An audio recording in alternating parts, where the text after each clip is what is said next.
Who has the nuclear codes? Think about it. The only answer to that question, the only honest answer to that question tonight, for the first time in history, is we don't know. We don't know who has the nuclear codes. We don't know who has what inside the Trump government. We don't know who is doing what inside the Trump government. But we do know they are doing things that have never been done before and that are illegal. We know that those things are not legal. We know that Donald Trump has given Elon Musk the domestic equivalent of the nuclear codes, the keys to the Treasury of the United States of America. In the biggest, most important data breach in the history of the world, Elon Musk has gone where no political operative has ever gone before. He has gone where no Treasury Secretary has ever gone before. And that is to the innermost sanctum of the United States Treasury, where your money is collected and spent, where your name is collected, where your Social Security number is collected, where your baby's Social Security number is collected on day one of your baby's life. Most people working for the Treasury Department don't even know where that is. No one in politics, which very much includes every Treasury Secretary, because they are appointed by politicians, has ever even shown an interest in trying to get at the actual payment mechanisms operated by the United States Treasury. And of all the horrendous things that have happened in the Trump regime just in the last weekend, nothing is potentially more dangerous than that. Nothing is more corrupt than that. Donald Trump's Treasury Secretary is now the first Treasury Secretary in history who should be impeached. Impeached for handing those keys to the Treasury to Elon Musk. It would be like having the richest customer of a bank telling the bank president, hey, I want to see everyone else's accounts at the bank. And the bank president just opens the books to let the richest customer of the bank see and do whatever he wants. And to extend this example a bit, imagine that the richest customer of that bank actually hates that bank and is fully loyal to another bank. And that bank is in China, and his business and wealth is completely dependent on the good graces of the government of China. What are the chances that Elon Musk would let his friends in the Chinese government know a little bit more or a lot more about the inner workings of the United States Treasury? Does anyone think there is a zero chance of that happening? A zero chance? Does anyone think that Elon Musk, the most erratic public figure in the world, not named Donald Trump, can actually be trusted with anything? We have no idea what Elon Musk and the very young men with him are doing inside the Treasury of the United States. No one knows. Donald Trump doesn't even know. The one thing we do know is there's nothing good that they can do inside the Treasury of the United States. And the other thing we know is that nothing like this has ever happened before in the history of the United States of America. On Friday, the career Treasury official who has served under every Republican and every Democratic president of the last 30 years, David Lebrick, resigned from the Treasury after Treasury Secretary Scott Bessent pushed him out of his position and handed the keys to the Treasury to Elon Musk. And for that, the Treasury Secretary should be impeached. Won't be, of course, but should. Republicans would never conduct an impeachment against anyone in Trump world. Donald Trump is deliberately creating so many distractions that it's hard for people to know which ones are serious. And every word Donald Trump says about Greenland, I think, is not serious and can be ignored. And we know, as I always suspected, every word Donald Trump says about tariffs is not serious and can be ignored because at the last minute, as he did today, Donald Trump will back down, as he did back down today, from his threat of tariffs, especially when the stock market crashes for a couple of hours because of those threats. The news media finally decided to pay attention to tariffs just this weekend. 60 Minutes actually instructed its viewers last night that it is not foreign countries who pay Trump tariffs. It is the audience of 60 Minutes in the United States, Americans, who pay Trump tariffs. It would have been a nice thing for 60 Minutes to tell its viewers something like that during the presidential campaign. But they finally got around to it last night because 60 Minutes fell for Donald Trump's phony threats about imposing insanely high tariffs, which are also illegal on Canada and Mexico. Tariffs, like taxes, are set in law by Congress, not the president. In fact, NAFTA, which Donald Trump criticized so intently, is simply a law that adjusted the tariffs, mostly lowering them, that the United States imposed on goods coming into the country from Mexico. Donald Trump claimed to hate NAFTA, and so in his first term as president, he updated it, which is a perfectly normal thing for the government to do with trade agreements like that. Every decade or so, they should be updated.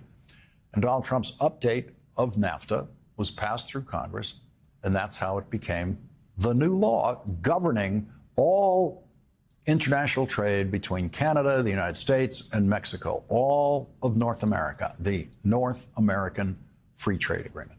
And so the tariff laws that we are living with tonight for Mexico and Canada were written by Donald Trump and the Republican Congress who updated NAFTA. And this is what Donald Trump said about how great that law was when he was president. For the first time in American history, we have replaced a disastrous trade deal that rewarded outsourcing with a truly fair and reciprocal trade deal that will keep jobs, wealth, and growth right here in America. Wow, great. It was great. It was the best trade deal ever in history, according to Donald Trump. And today, the man who said that about that North American trade deal with Canada and Mexico that he negotiated said this. We have big deficits with Canada, like we do with all countries. I mean, I look at some of the deals made, I say, who the hell made these deals that are so bad? You made those deals with Canada and with Mexico. And it is Donald Trump's own deal with Canada and Mexico that he is now complaining about and says he wants to violate. Donald Trump's update of NAFTA was done the legal way through Congress. The only legal way a president can raise or lower a tariff is for national security reasons, no other reason. And there is not a single tariff that can be imposed on Canada for national security reasons. There is not a single tariff that can be imposed on Mexico for national security reasons. And so those threatened Trump tariffs are illegal. And they are yet another proof for anyone who needs it that we are not a nation of laws.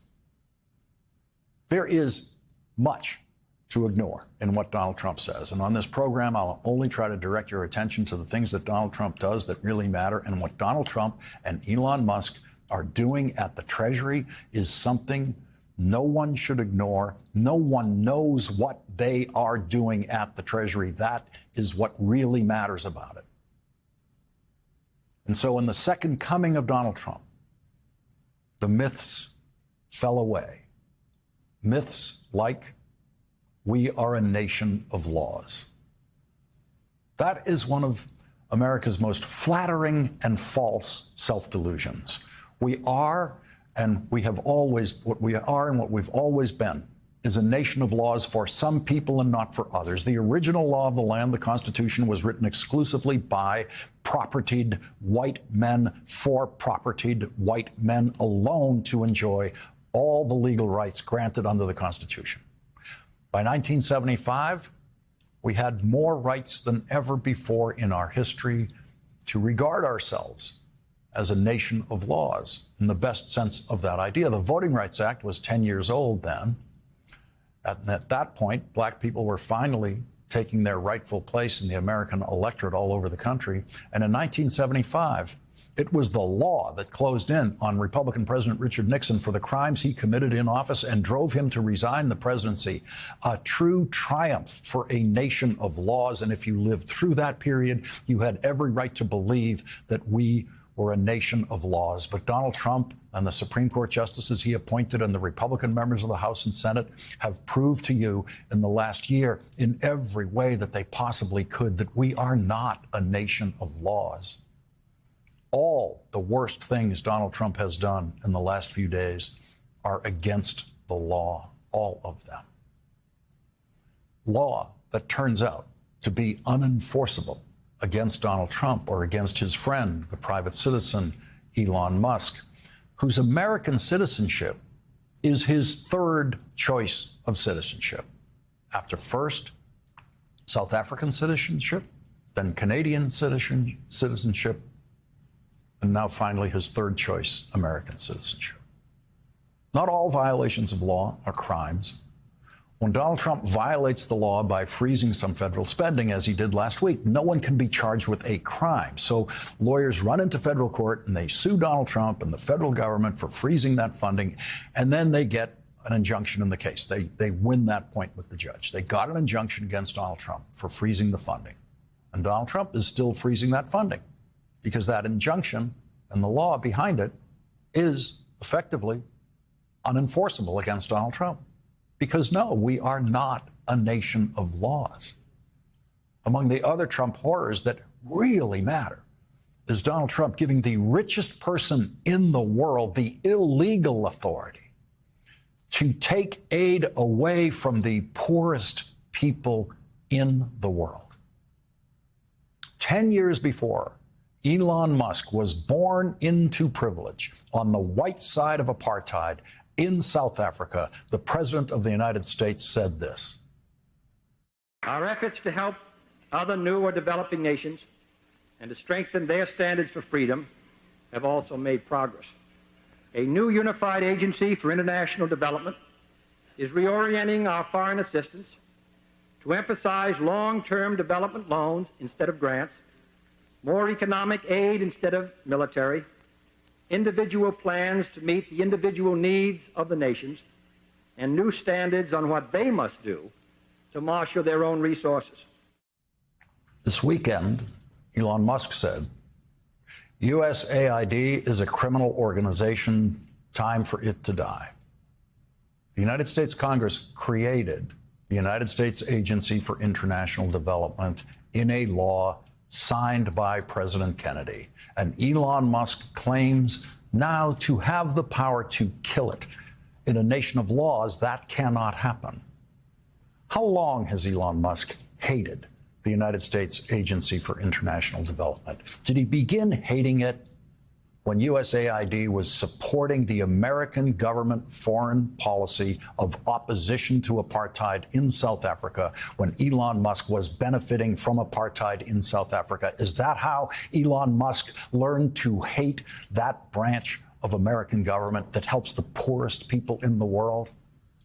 There is life-saving medicine rotting on loading docks in Africa right now, because Elon Musk has decided there is not a single poor person in the world who should be receiving any help from the United States of America tonight for anything.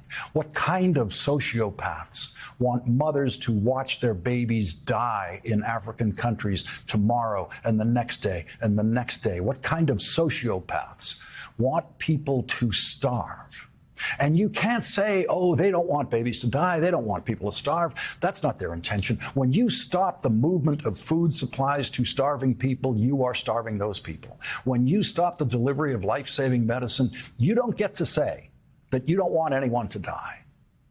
What they're doing is immoral and it is illegal.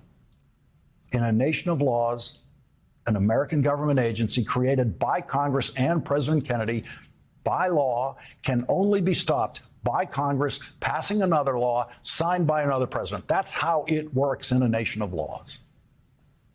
The new Secretary of State, Marco Rubio, stepped in to run interference for Elon Musk today by declaring himself the acting administrator for the United States Agency for International Development, before then announcing that he was putting a State Department political appointee who is not confirmed by the Senate in charge of the Agency for International Development. And so now someone named Pete Morocco, yeah, that's his real name, will decide how many babies die. He will decide how many people starve.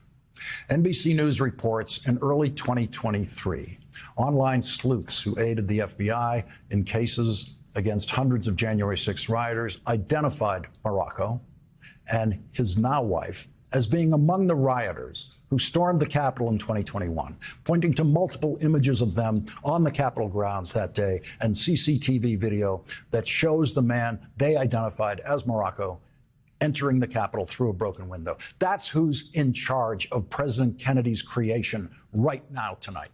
Pete Morocco. From John F. Kennedy to Pete Morocco, all in Donald Trump's lifetime. In a nation of laws, Pete Morocco would be powerless tonight. And President Kennedy's law would still be delivering life-saving aid around the world.